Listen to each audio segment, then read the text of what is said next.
Hello there and welcome. This is Mikhail or Michael speaking.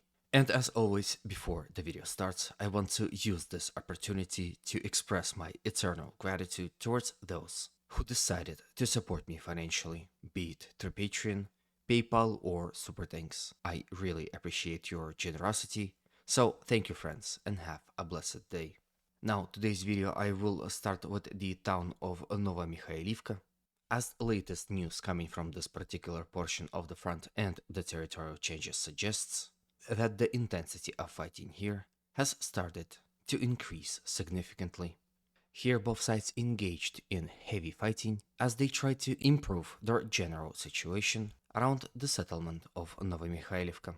Here Russian attacks came near the stronghold of Zverinets, as well as in the general direction of Ukrainian controlled village of Pobeda. To the flank of Novomikhailivka itself, Ukrainians answered with constant counterattacks in attempt to stop Russians, both to the north as well as to the south of the village. As a result of fighting, Ukrainians were able to advance here in this area and capture about this much territories from the Russian side. On the other hand, Russians were able to advance along this force line to the south of Zverinets stronghold and captured this portion of the front line from the Ukrainian side. On the other hand, Ukrainians were able to advance ever slightly in the direction of the recently mentioned Zverinets stronghold. So what we see here is constant back and forth, as both sides are currently fighting for the initiative on the front line. From Novomikhailivka, let's go to Avdeevka and also discuss the situation here as well, as this particular portion of the front had seen even more action and may be as well the hottest spot in the whole Russo-Ukrainian war as of right now. Here Russian forces continued their offensive. About a week ago they were able to significantly advance here in this area and capture a very important stronghold that is located here, and immediately soon after started attacking towards the next one, which is located here. The name of the stronghold is Cheburashka, and currently Russians are constantly fighting in attempt to capture it completely. Then Russians continued fighting within this area of Avdeevka city, but not until they were able to successfully repel multiple fierce Ukrainian counterattacks, as Ukrainian forces attacked from multiple directions in attempt to close off this newly established bridgehead. Attacks came from all over the place, with the use of artillery and armored pieces. As you can see here on this video, it seems that Ukrainians threw a lot of resources into stopping Russians in this area, and as long as they attacked, they were able to do just that. All throughout last week, there were no territorial changes in this area, as Russians mostly defended and heavily entrenched within newly acquired positions in this area. Ukrainians were unable to retake any positions and were driven back by Russian forces. As the intensity of Ukrainian attacks diminished, Russians resumed their offensive operations in the direction of Avdeevka center, as well as in attempt to cut off T-0505 road, capture the strongholds located in this dacha area, and outflank Ukrainian formations, defending Cheburashka stronghold and generally all Ukrainian army groupings in this area. As a result of successful offensive operations, Russian forces were able to advance here within this forested area and along the rail line, and capture about that much territory from the Ukrainian side. As you can see, those recent territorial gains indicate that the Russians are currently attacking in the direction of this dacha area and are planning to take it in the near future. One of the proofs that this particular portion of the front have seen a lot of fighting in the last few weeks is photo of this sector before and after Russians started their attack. As you can see, the landscape had completely changed and the whole area is ravaged and laid to waste. Then from here let's discuss the situation that is developing in the north as Russians attacked from the settlement of Kamyanka and Vesely. When it comes to Russian attacks here, it seems that Ukrainian forces were able to stop Russians and they were unable to advance whatsoever.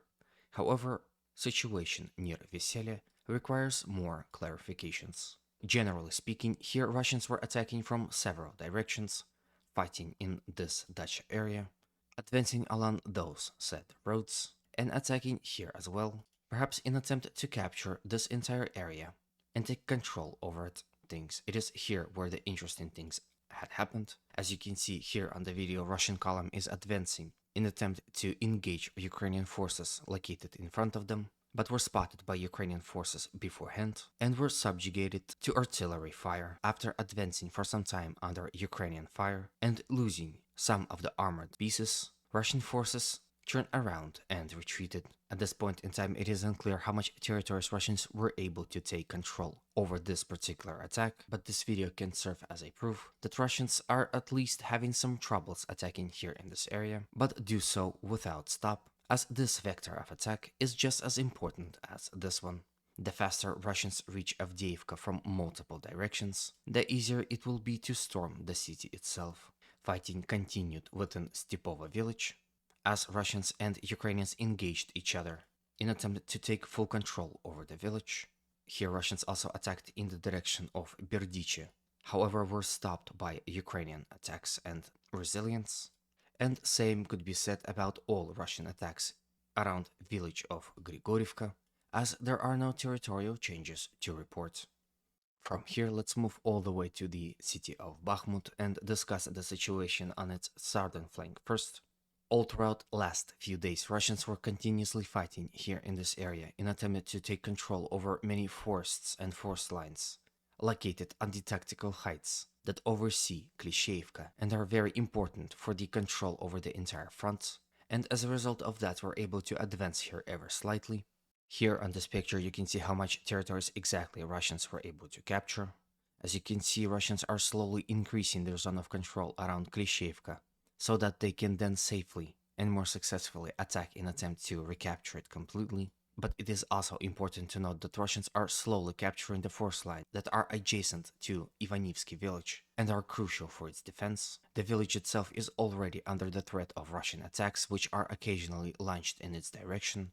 However, coming from just one direction is less effective, so Russians are slowly increasing their presence and enveloping the village day by day. Interesting news are coming from the settlement of Bogdanivka. The Russians here became very active and are storming Ukrainian positions within this city as I speak.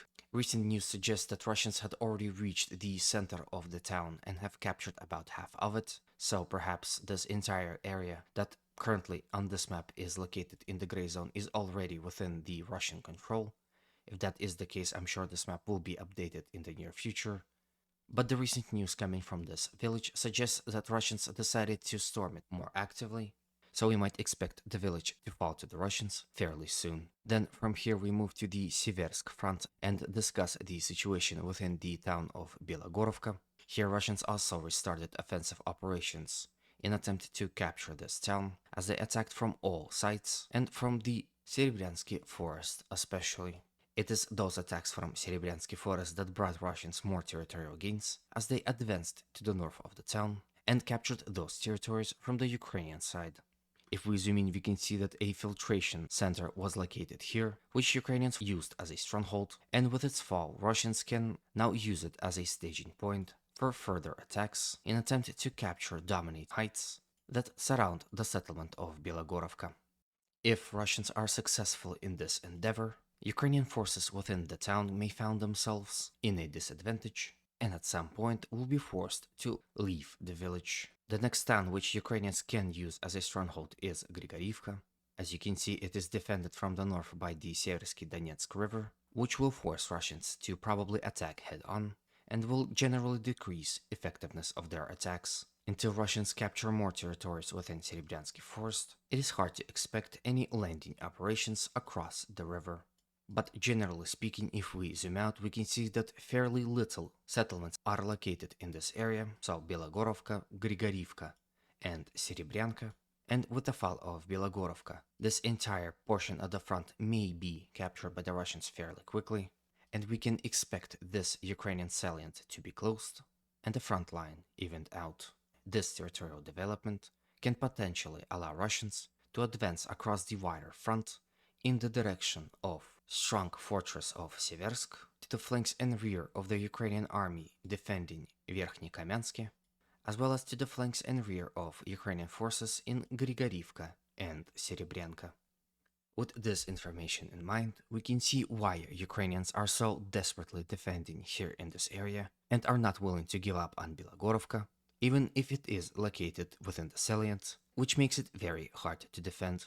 Ukrainian forces understand that with the fall of this village, Russians will acquire operational freedom to assault multiple settlements at once, which thinly spread Ukrainian forces in this area cannot allow. This is all that I have for you today. Hopefully this video was to your liking and was informative enough. If it was, please consider supporting it by any means you consider necessary. As always, humanity calls me to condemn all violence against human beings. Have a good day, and always remember, Russia will be free and great.